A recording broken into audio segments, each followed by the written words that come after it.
Every child knew about the Sky Ripper. The transcend...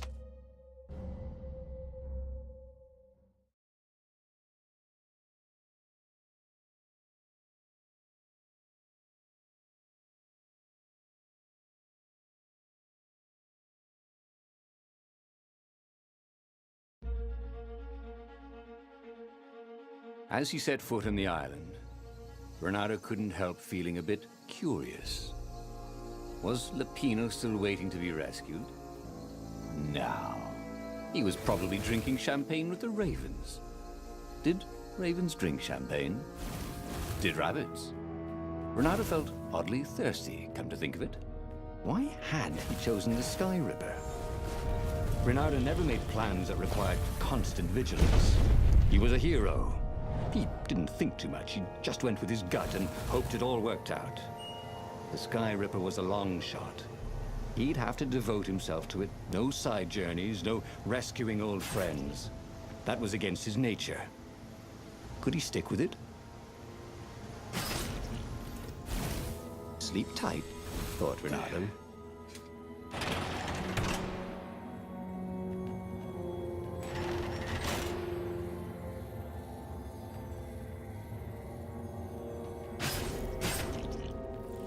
The people who had built this castle, did they even know what monstrous weapon lay hidden within their walls?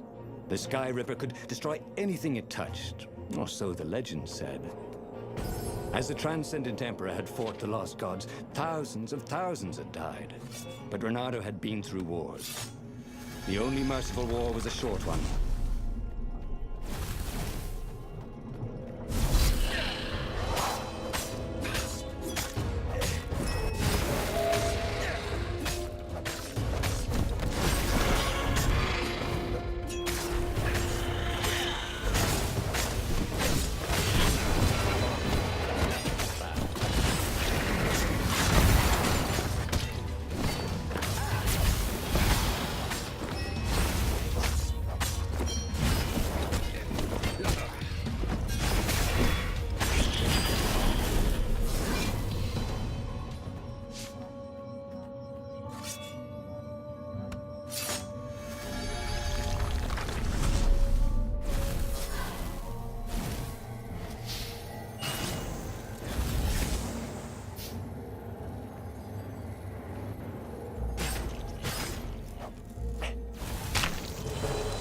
One small step for a fox, he thought.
Raven can't fly, thought Bernardo.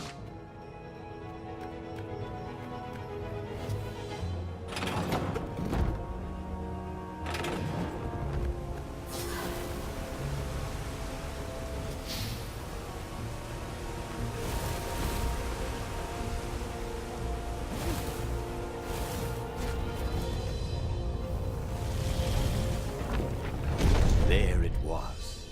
Sky Ripper's armature. The stuff that dreams are made of. Engineers' dreams, anyway. The device was intricate. No one alive had the skill to make a thing like it. How was it part of a weapon at all? He'd have to ask a scientist. But first, he'd get the second piece. Sky Ripper had a heart. A core that had come to rest on the next island. Well, there was another island he could reach. Zenobia had just invaded it with her father's Raven battalions. She must be encamped there still. But fighting Zenobia now, that made no sense at all. He'd already sacrificed one friend to get this armature, was it? He didn't need to hurry to face her. She would find him.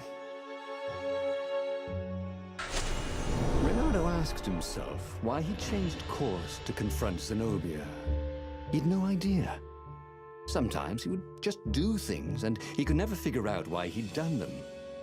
Usually, they worked out. After all, he was a hero.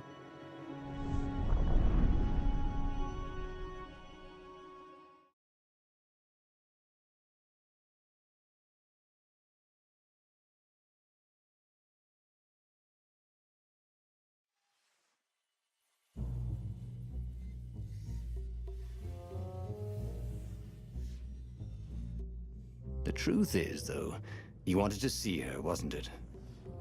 It had been a dozen years since Swordfu School. He'd followed every rumor about her, every scrap of news. Not that he still loved her. After all, she was his enemy.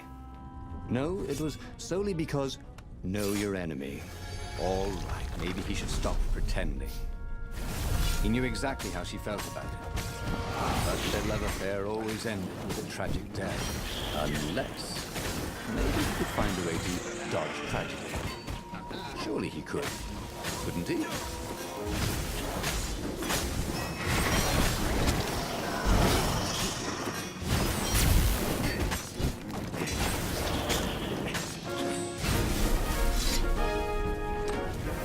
Why would anyone put his slinky collection in a strongbox, thought Renato. Are they magic slinkies? Oh, and there was something else.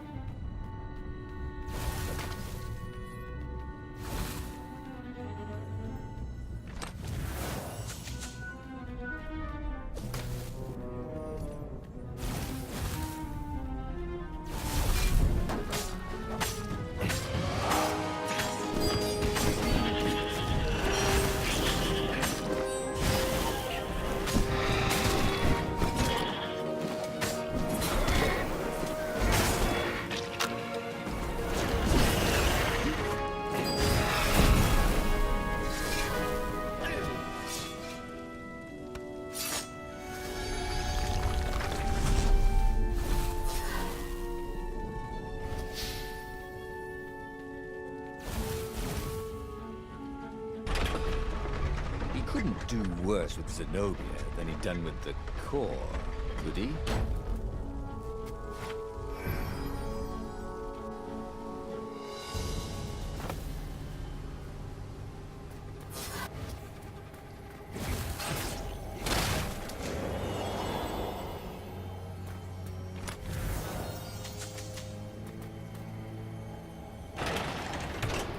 Renato wasn't entirely sure how he was going to capture Zenobia. She'd be expecting him. And he didn't have Lapino to cook up a clever plan. Why was it again that he hadn't got the core? Maybe because the results tended to be disastrous.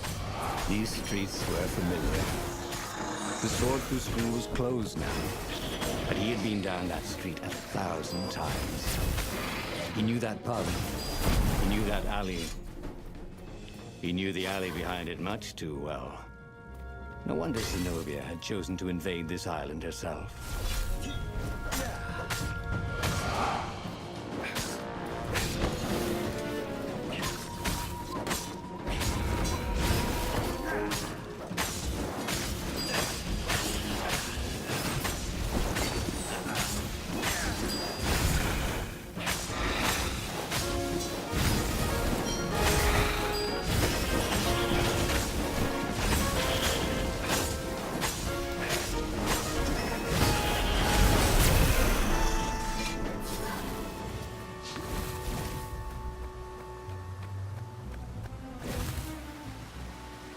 Renato slinked through Zenobia's ship, making no sound at all.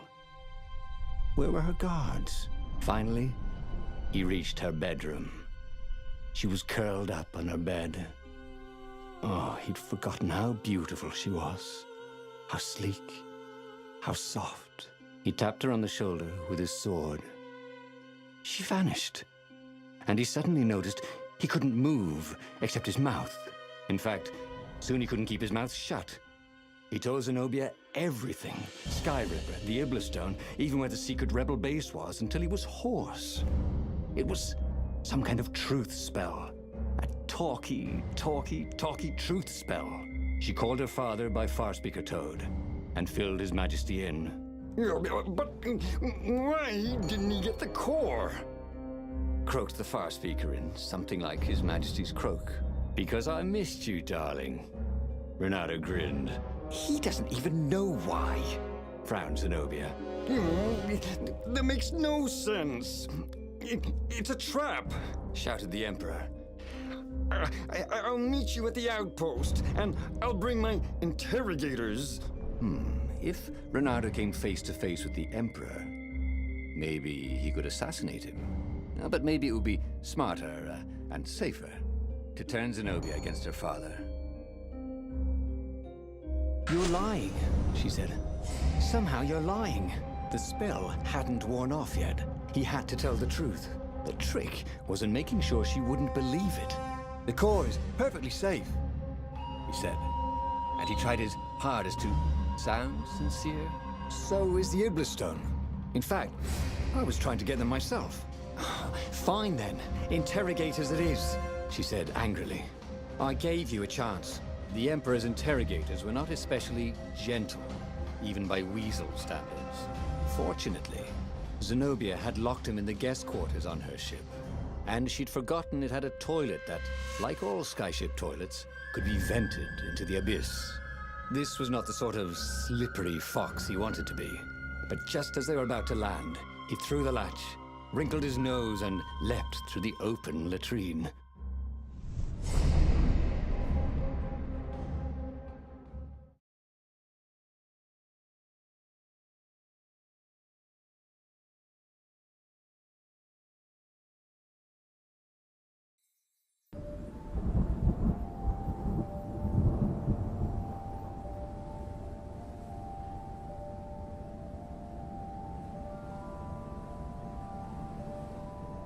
It was a short, safe landing. At least this part of the Nexus hadn't changed too much. Zenobia had been taking him to the Imperial outpost. She'd never expect him to go there by himself. Well, maybe she would. You never knew with her.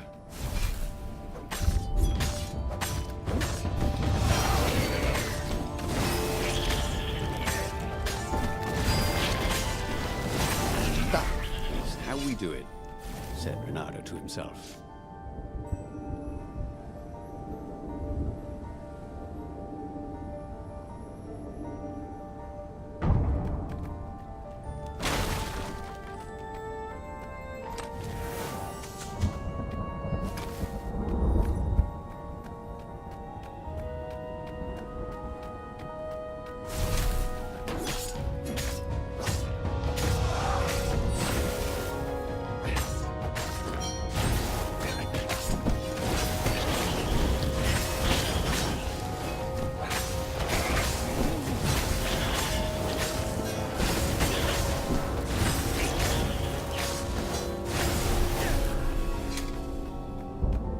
Renato knew Zenobia, and Zenobia knew him. She'd suspected a trick. Now he'd vanished. She would probably guess that was his plan all along. Perfect. Maybe she wouldn't use the Skyriver. At least not without taking it to the scientists at the observatory first. Meanwhile, the Emperor would be coming to the outpost personally. This could be good.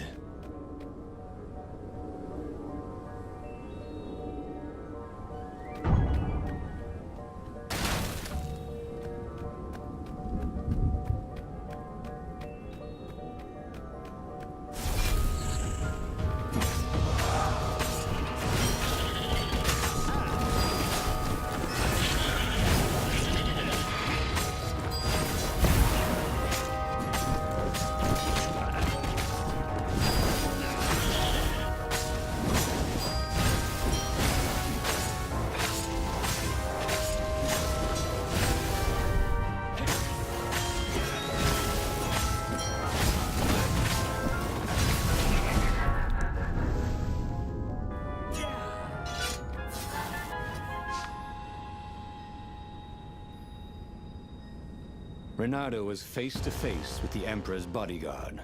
They looked very tough, but the Emperor held them back. Oh, where's my daughter? And how would I know that? Reynardo grinned at him. She lured me here so that you could kill me, didn't she? Ah, don't be ridiculous, said Reynardo, trying his best to sound convincing. She loves you. Oh, I knew it. The rabbit told me I couldn't trust her.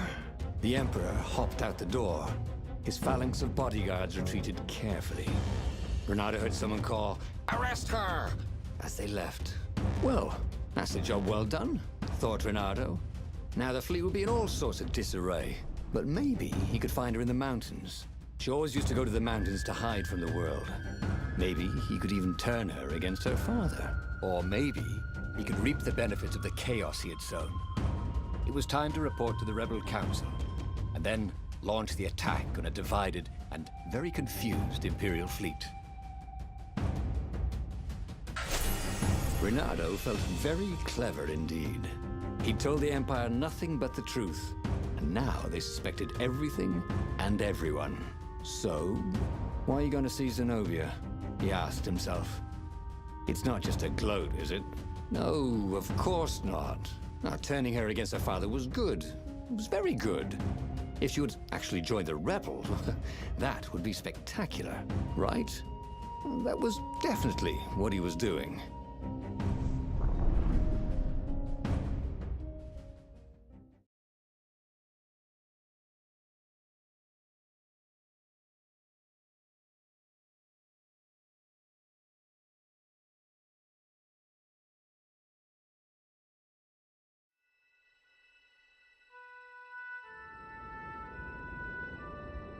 He wondered if he should have just told her the truth about her father.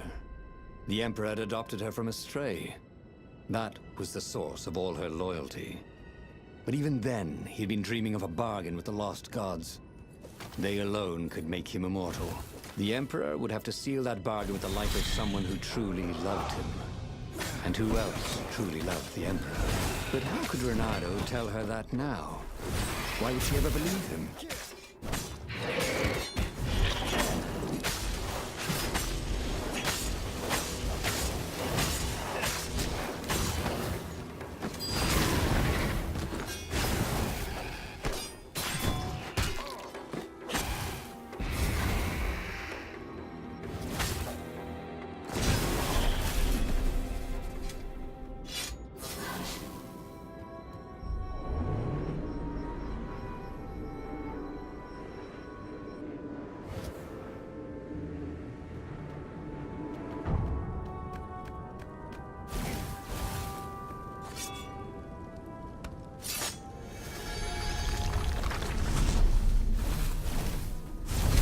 What does the fox say?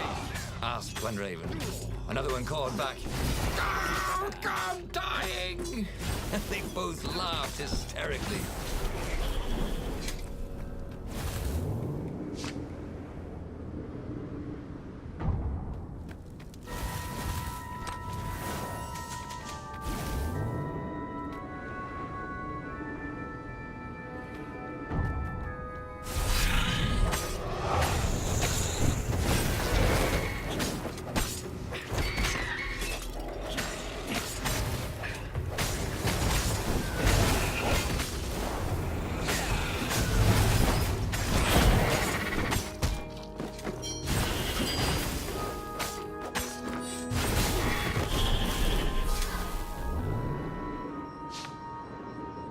The funny thing was, she should have trusted him.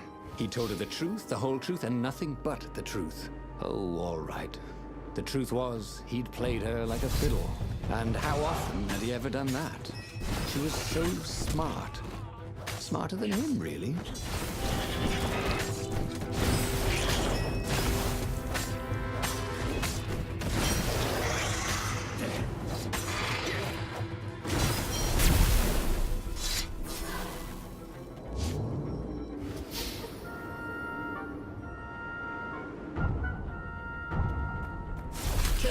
Kill the rebel! Called one raven. Eat the rebel!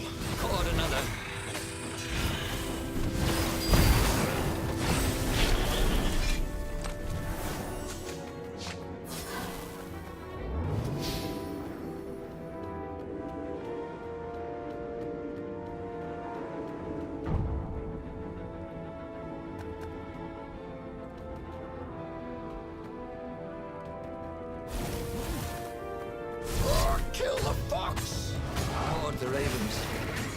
said they were original.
Renato had given away the location of the secret base. Fortunately, the Emperor thought it was all a trap. He even mistrusted his own daughter. Renato couldn't have done better if he'd planned it.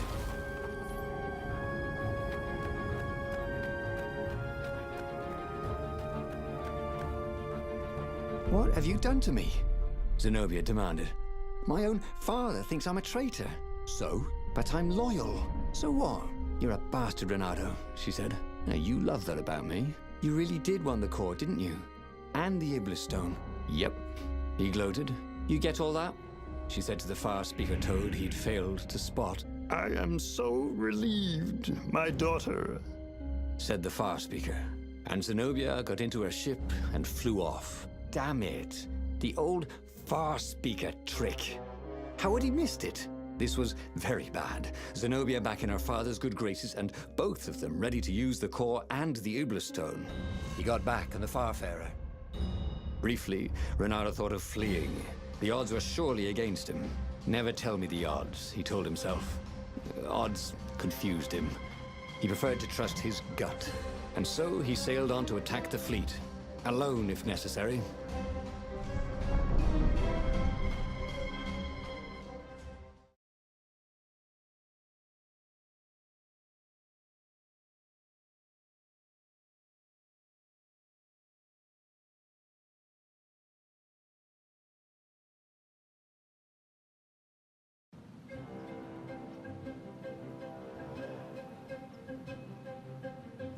There were not many rebels here, and they were disorganized.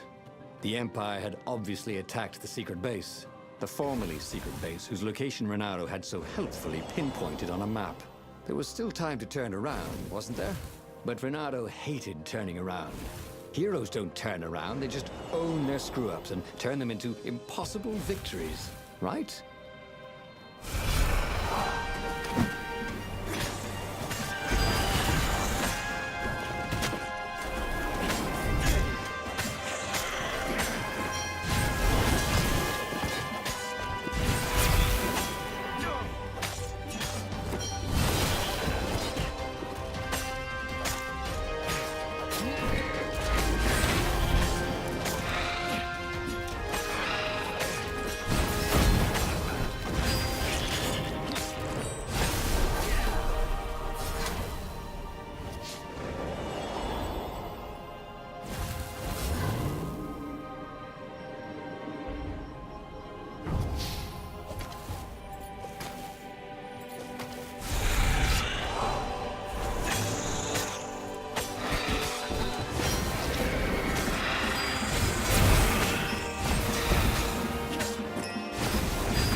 The odd thing was, Renato's personal battle was going fairly well. The Ravens immediately in front of him were no quicker or tougher than usual. Where was was the power of the core, blasting him off into the abyss. And where was Zenobia? She must be up to something. But whatever it wasn't his problem. Not yet, anyway. It was all going surprisingly well.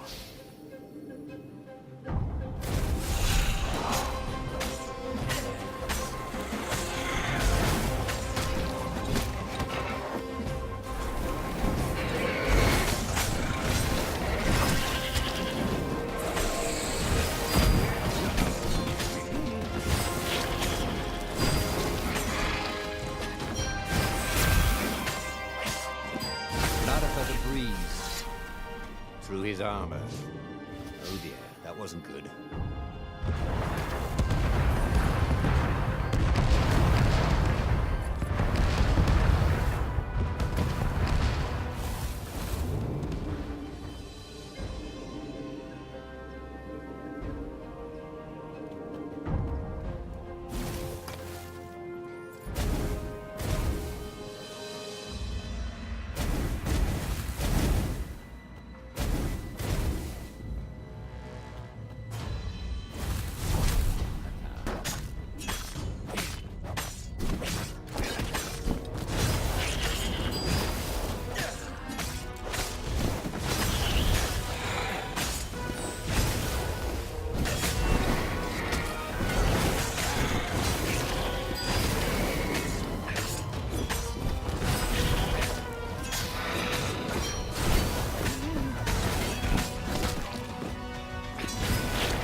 At last, he came to Zenobia and the Emperor. She was sealing up a kind of squat coffin, banded with lead. So glad you're here. Croaked the Emperor. You will be witness to my final victory. That's creepy, Dad, said Zenobia. But thank you. Because of your shenanigans, we tested the core. It's really unstable. It could have blown us all up. It could, said Renato, a little frustrated that she'd figured it out. Anyway, we already destroyed your secret base, so we don't need a super weapon. We're just going to bury it. Do we, torture you? Or give you a medal? Sometime later, Renato got an invitation to attend the Emperor's ritual sacrifice of his daughter. They took him out of his dungeon cell and gave him all his medals to wear. A little while after that, the lost gods returned, and the sun went black, and the Emperor ate his soul. Oh, again? But he already had all the secrets he needed. He was sure of that. He must have not used them the right way. What was the best, worst mistake he could make? Probably trusting that traitor Lapino. The book's pages fluttered to the beginning once again, faster than before, and he fell. The clouds parted over the Isles of Boreas. It was time to choose. The rebellion was in trouble. Ravens were scouting for the secret rebel base. They needed a game changer. Pieces of the Sky Ripper had surfaced. Renato knew that using it could go catastrophically wrong, but he was sure he could figure out how to use it safely. Also, a temple had risen out of empty desert. The Iblis stone was hidden there. It was a dangerous artifact. It could corrupt its user into a bloodthirsty monster. Maybe he could find a way to use it, to take its power without surrendering to its wickedness. And also, his old friend Lapino needed rescuing. Of course, Renato had a pretty strong suspicion that Lapino had betrayed the rebellion, and he had a gut feeling that he needed to use that to his advantage. Renato finally realized that Lapino was a traitor to the cause, and maybe Renato could use that somehow.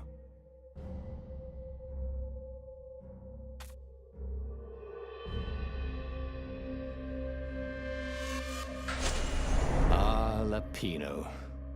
Apparently, the Mad Rabbit...